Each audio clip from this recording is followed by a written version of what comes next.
मोहन काका डाक विभाग में कर्मचारी थे। वर्षों से वह माधवपुर के आसपास के गांव में चिट्ठी बांटने का काम करते थे।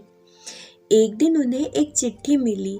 पता माधवपुर के आसपास का ही था, लेकिन आज से पहले उन्होंने उस पते पर कभी कोई चिट्ठी नहीं पहुंचाई थी। रोज की तरह आज भी उन्होंने अपना थैला उठाया और चिट्ठियां बांटने निकल पड़े।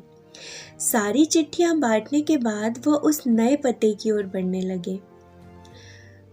दरवाजे पर पहुंचकर उन्होंने आवाज दी, पोस्टमैन। अंदर से किसी लड़की की आवाज आई, काका वहीं दरवाजे के नीचे से चिट्ठी डाल दीजिए। काका मन ही मन सोचने लगे, अजीब लड़की है, मैं इतनी दूर तक चिट्ठी लेकर आ सकता हूँ और यह महारानी दरवाजे तक नहीं निकल सकती। काका गुस्सा होते हुए बोले, बाहर आइए, रजिस्ट्री आई है, हस्ताक्षर करने पर ही मिलेगी। अंदर से आवाज आई, अभी आई। काका इंतजार करने लगे, पर जब 2 मिनट के बाद भी कोई नहीं आया तो काका और इंतजार नहीं कर सके। काका ने दरवाजा पीटते हुए कहा, जल्दी करिए, यही काम नहीं है मेरे पास, और भी चिट्ठियां पहुंचानी है मुझे। कुछ देर बाद दरवाजा खुला। सामने का दृश्य देखकर काका चौंक गए।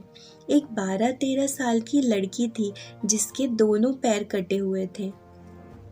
वह अपनी बातों के लिए बहुत शर्मिंदा हुए। लड़की बोली, क्षमा कीजिएगा, मैंने आने में देर लगा दी। बताइए, हस्ताक्षर कहाँ करने हैं? काका ने हस्ताक्षर कराए और वहां से चल दिए। इस घटना के कुछ दिन बाद काका को फिर उसी पते के लिए एक चिट्ठी आई। इस बार भी सब जगह चिट्ठी पहुंचाने के बाद वह उस घर के सामने पहुंचे। काका बोले, चिट्ठी आई है, हस्ताक्षर की जरूरत नहीं है, नीचे से डाल दूं? लड़की ने अंदर से आवाज दी, नहीं नहीं, रुकिए, मैं अभी आई। कुछ देर बाद दरवाजा खुला। लड़की के हाथ में गिफ्ट पैकिंग किया हुआ एक डिब्बा था। लड़की मुस्कुराते हुए बोली, काका लाइए मेरी चिट्ठी और यह लीजिए आपका तोहफा। काका बोले, इसकी क्या ज़रूरत है बेटा? लड़की ने कहा, बस ऐसे ही काका, आप इसे ले जाइए और घर जाकर ही खोलिएगा। काका डिब्बा लेकर घर की ओर बढ़ चले। उन्हें समझ नहीं आ रहा था कि डिब्बे में होगा क्या। घर पहुंचते ही उन्होंने डिब्बा खोला और तोहफा देखते ही उनकी आंखों से आंसू टपकने लगे।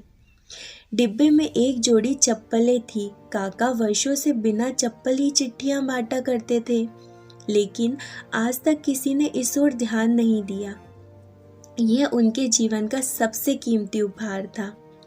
काका चप्पलें कलेजे से लगाकर रोने लगे। उनके मन में बार बार एक ही विचार आ रहा था कि बच्ची ने उन्हें चप्पलें तो दे दी, पर वह उसे पैर कहाँ से लेकर देंगे।